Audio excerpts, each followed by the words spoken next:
자, 헝가리 현지 상황부터 알아보겠습니다. 어제 우리 정부 대응팀이 헝가리 당국과 합동 수색을 벌여서 총 3구의 시신을 수습을 했습니다.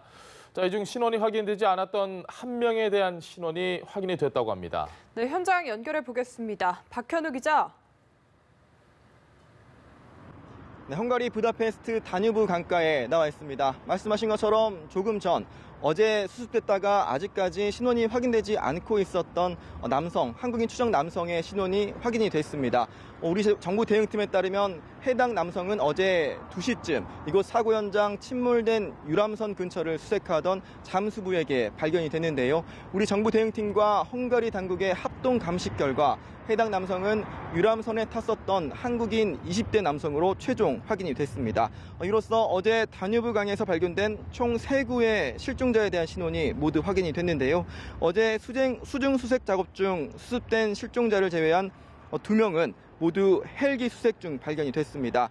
우리 대응팀에 따르면 어제 오후 이곳으로부터 50여 킬로미터 정도 떨어진 지역에서 발견된 실종자 2명은 합동 감식 결과 각각 60대 남성과 20대 남성 실종자로 확인이 됐습니다. 이로써 이번 유람선 침몰 사고로 인한 생존자는 7명, 사망자는 12명, 실종자는 14명으로 집계됐습니다.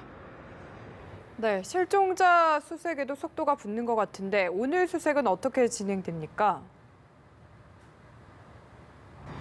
네, 우리 정부 대응팀은 오늘 또 이곳에 잠수부를 투입한다는 계획입니다. 제 뒤로 잘 보이실지는 모르겠는데 침몰 사고 현장 위로 떠 있는 바지선 위에서는 이른 아침부터 잠수 작업을 위한 준비 작업으로 분주한 모습이었는데요. 다만 오늘 잠수부 투입은 어제까지 있었던 수색의 방점을 두고 진행했던 투입과는 달리 오늘부터는 인양 준비가 주가 될 것으로 보입니다.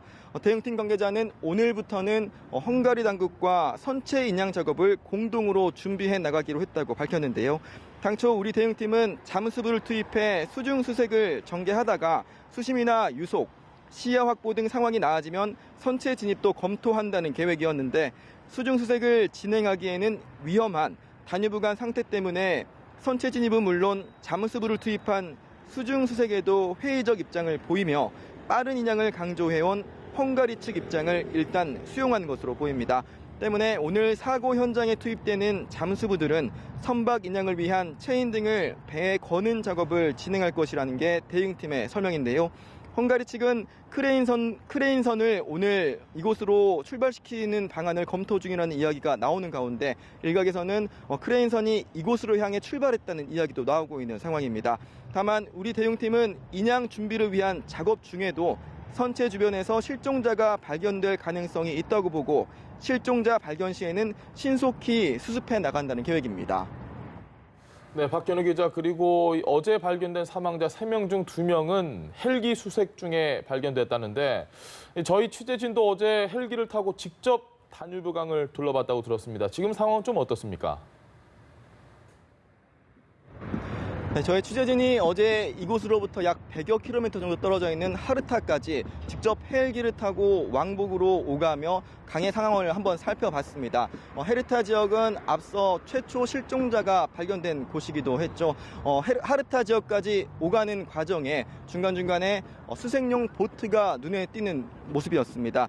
또 취재진이 탄 헬기보다 더 낮게 날며 강 위를 살피는 경찰 헬기의 모습도 볼 수 있었는데요. 돌아오는 길엔 어제 헬기 수색 중 실종자가 발견된 아도니와 굴츠 사이 지역도 살펴보고 왔습니다. 직접 헬기를 타고 둘러보고 왔는데 강물이 워낙 탁한 데다 강가에 수풀이 우거져 있어서 수색이 쉽지만은 않은 상황인 것 같았습니다. 어려운 상황이지만 헬기 수색 등에 있어서 성과가 나오고 있는 만큼 우리 대응팀과 헝가리 당국은 인양 준비와는 별개로 헬기와 경비정, 보트를 동원한 강 하류 쪽 수색 작업은 계속해서 이어간다는 방침입니다. 지금까지 헝가리 부다페스트에서 연합뉴스 TV 박현우입니다.